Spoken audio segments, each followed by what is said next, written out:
Chegou a hora de eu explicar o meu método, o médico e o monstro da criação. A gente costuma ouvir que todo mundo tem um pouco de médico e de louco, mas isso é muito mais do que um simples provérbio popular. Historicamente, na medida em que o ser humano foi se intelectualizando, ele começou a rejeitar o seu lado mais primitivo, irracional, o seu lado bicho, e valorizar cada vez mais a razão. Um dos expoentes desse pensamento foi Platão, um filósofo da Grécia Antiga. Segundo Platão, existiriam dois mundos: o mundo das ideias, o mundo ideal, e o mundo em que a gente vive, que é o mundo das aparências. Para Platão, a alma é a essência imortal do ser humano, ligada ao mundo das ideias e destinada a buscar a verdade e a sabedoria. O corpo é considerado uma prisão para a alma, pois pertence ao mundo material e é fonte de desejos que desviam a alma de sua busca pelo conhecimento e pela perfeição. Influenciado por Platão, Santo Agostinho adaptou essa visão ao cristianismo, atribuindo à alma um caráter divino, como uma criação de Deus, e associando o corpo, perecível e terreno, às consequências do pecado original.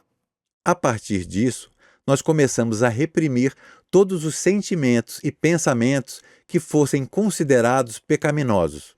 Muito tempo depois, Freud provou que a repressão não elimina esses pensamentos e sentimentos, que no fundo são simplesmente humanos. O que nós reprimimos vai parar no nosso inconsciente e é capaz de influenciar as nossas ações conscientes. Pior, sem que a gente se dê conta disso. Segundo Freud, a nossa psique inconsciente é formada pelo id e pelo superego.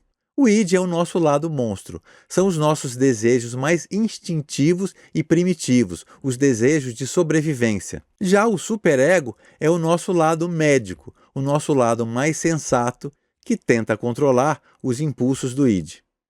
É da batalha entre o id e o superego que surge o nosso ego, que é o nosso eu consciente. Jung, que foi discípulo de Freud e depois rompeu com ele, chamava de sombra esse nosso lado monstro, o lado que a gente não gosta de enxergar em nós mesmos. Mas ainda segundo Jung, integrar à sombra a nossa personalidade consciente nos proporcionaria espontaneidade, vitalidade e força.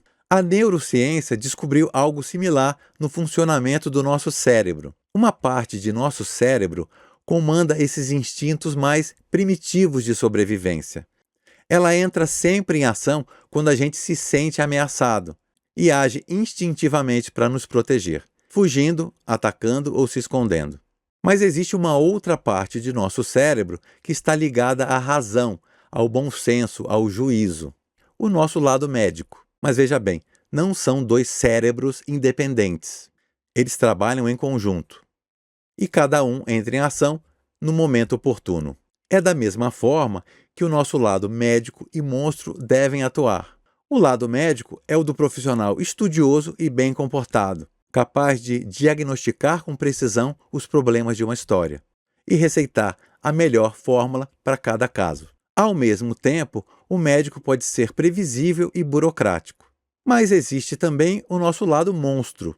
É aquele escritor temperamental que não aceita críticas e assusta as pessoas com as suas certezas, mas ao mesmo tempo possui muita energia criativa e é um apaixonado que luta por suas ideias com unhas e dentes.